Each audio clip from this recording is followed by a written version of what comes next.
Well, let's stay in the US because it is breaking news this morning. Let's bring in our US contributor, Michael Ware. Michael, what do you make of this?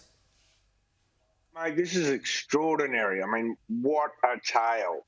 This is, the testosterone-fuelled antics of an inane 21-year-old that now reverberate across the world. Now, look, all of this is recoverable. All of this is manageable. But this is hugely embarrassing. And, it illustrates the fact that, we have to entrust so many of our national security secrets to such young servicemen and women. And we see what they're prone to do. I mean, what this boils down to is that a guy who was running a chat group on a gaming chat platform published these documents to his 20 or 30 mates and mostly teenagers to basically impress them, to show that, he had such access and he knew what he was talking about. And then it leaked from that private chat group into a more public forum, then gets hoovered up by the Russians and everybody else, and then different versions get doctored and disseminated. I mean, you could not write this stuff. So, the US obviously doesn't like anyone who publishes, whether intentional or not, publishes state secrets. This young fella, he's only 21. I mean, is age going to be on his side here, or is he just going to be in for a world of hurt? Yeah, I'm betting on the world of hurt. The best thing this kid can do is plead guilty as early as possible and try and cut a deal. He would not want this going to trial. I mean, look, we all know what 21-year-olds are like. We remember ourselves at 21. I mean, his parents must be so frustrated. The military is just so angry, but they have to throw the book at him. Yeah. This kid's going to do time because, okay, these young people, as part of our vast military systems, have to be entrusted with this kind of information.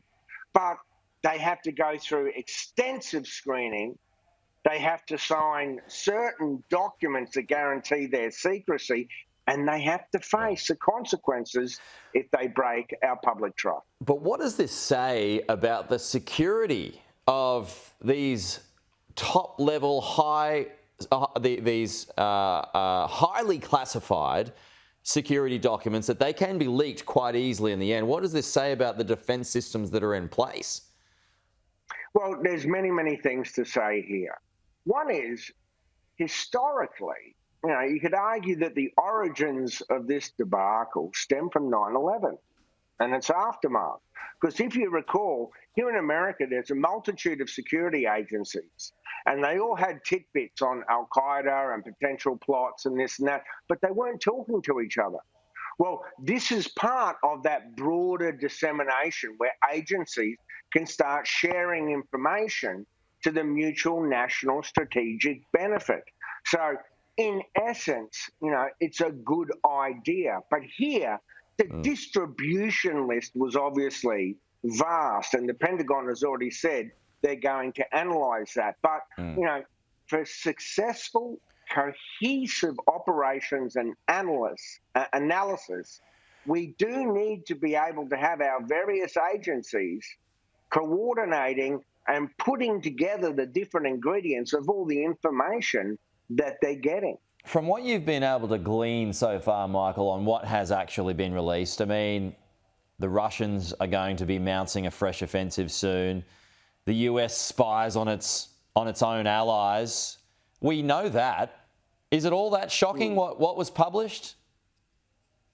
No, look, at the end of the day, not really. And look, this was not top secret stuff.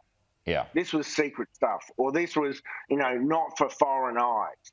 There are much higher levels of intelligence security. It certainly wasn't top secret. And from what we understand at the moment, most of the material he disseminated was gleaned from what we call SIGINT, or signals intelligence. That's intercepting emails or listening to phone calls. It wasn't coming from things like human sources, which are our most protected forms of intelligence gathering. Spies. Now, obviously, spies. Yeah. Now, Russian counterintelligence or defectors or double agents. Now, Russian counterintelligence, like others, will now be correcting to say, well, how could they have accessed this? Where's the gap in our technology? But we will find workarounds for that. And let's not forget, these documents are a snapshot in time from a month or so ago. So things on the battlefield have changed. And certainly for the Russians, they know that the Ukrainians are struggling to get ammo. They know that the Ukrainians have limits on what they hope will be their spring offensive. But the Russians certainly won't like it being known that their intelligence service is arguing with its own military about the fate of the war in Ukraine. And as you rightly say, as the former general counsel of the national security agencies here said, spy agencies spy on other spy agencies. Friends spy on friends. It's not taboo. We just don't like talking about it. Yeah, it's just like neighbours looking at each other. Yeah, absolutely.